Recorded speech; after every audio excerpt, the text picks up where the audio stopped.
One.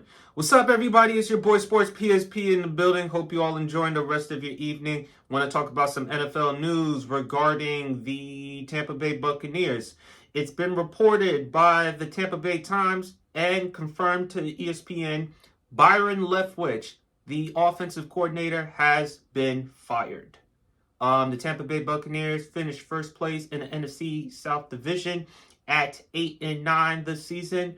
They're coming off a tough playoff loss to the Dallas Cowboys in the wild card on Monday Night Football on ESPN. I just want to read you some of the stats for the Tampa Bay Buccaneers offense this season. They were 15th in yards per game on offense.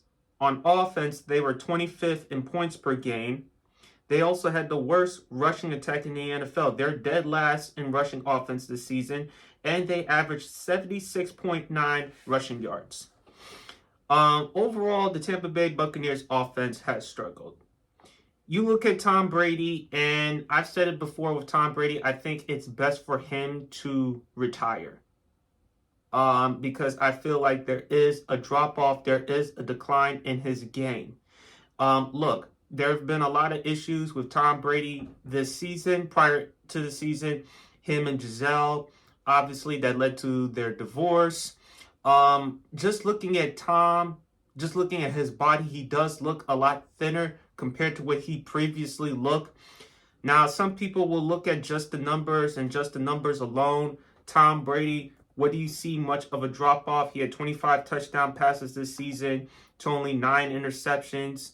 What much of a drop-off compared to the year he had in 2021? Tom Brady had an MVP caliber season. He was in the discussion for the MVP. And when he put up those numbers, the 4,694 yards, third in the NFL in passing, as well as the 25 touchdowns, only 9 interceptions, a lot of those came in garbage time. And sometimes the reason why we overlooked of Tom Brady's flaws because of the miracle games that he pulled off and win, such as the Saints on Monday night, such as the home game against the Los Angeles Rams. Tom Brady, for the most part this season, has played bad. And Byron Leftwitch, last year, he was in the discussion, in the conversation for a head coaching job. He met with the Jacksonville Jaguars twice for a head coaching job. I'm just reading here for this from an article of Jenna Lane from ESPN. It says right here in the second to last paragraph, Leftwich, 43 years old, is 1 year removed from being one of the hottest head coaching candidates in the NFL, having interviewed with the Jacksonville Jaguars twice, the Chicago Bears, and the New Orleans Saints last offseason. His ability to relate to players, having spent 10 seasons in the NFL as a starting quarterback and a backup, is considered his greatest asset. His meteoric rise in coaching began with a 2016 internship under Arians with the Arizona Cardinals. Within 2 seasons, Leftwich was named interim offensive coordinator, then joined the Buccaneers in 2019. That was the last paragraph I just read from an article on ESPN by Jenna Lane, who does cover the Tampa Bay Buccaneers. So, look, 2 things could be true. There needed to be some changes with the Buccaneers offense. There was a lack of creativity. I mentioned the numbers. They were 15th in yards per game, 25th in points per game. Throughout the season, Tampa Bay struggled. They were not the year, last year, they were second in both yards per game and points per game. Matter of fact, Tom Brady led the NFL in passing touchdowns last year. And this season, the Buccaneers offense regressed.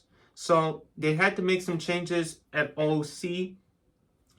Even though I would hate Byron Leftwich to be let go, because where else is he going to land an offensive coordinator job?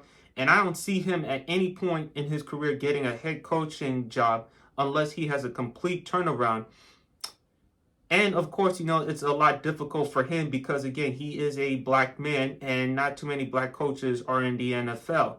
So obviously, his journey is going to be a lot harder. But at the same time, even though it was the right decision to let go of Byron Leftwich, based on all the numbers that I just mentioned, I can't ignore Tom Brady and his play.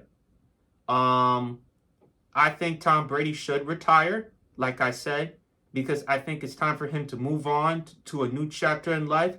Go to Fox, make your money there. You signed a fat contract with Fox, but Tom still wants to play football. Tom still loves football, and if he still wants to play football, he'll probably go to the Raiders. Because who knows? Because they already burned the bridge with Derek Carr, of course, and, Josh McDaniels. We can't ignore his relationship with Josh McDaniels during their time in Las Vegas.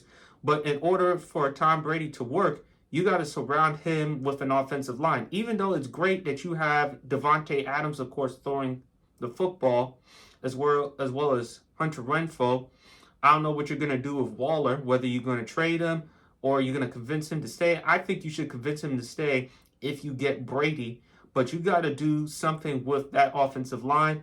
And no matter how great the quarterback is, it's going to be hard to overcompensate that defense. That defense of the Raiders is just terrible. So that's a problem that the Raiders are going to have to address. Could it be Miami? Who knows? But I think Tom should retire. As far as Byron Leftwitch, I hate the fact that he's been let go. I do think he's been used as the scapegoat because it seems like when things go right for the Bucs offense, we give a lot of credit to Brady. We give a lot of credit to Mike Evans, Chris Godwin. And when things go wrong, we look at Byron Leftwitch as the scapegoat. That's what I think. But anyway, let me know in the comment section below, guys. Do you think that the Tampa Bay Buccaneers made the right decision letting go of Byron Leftwitch? Do you think it has more to do with Byron Leftwich or more to do with Tom Brady? Let me know in the comment section below, guys. Other than that, it's your boy Sports PSP. Hope you all enjoying the rest of your day, and God bless.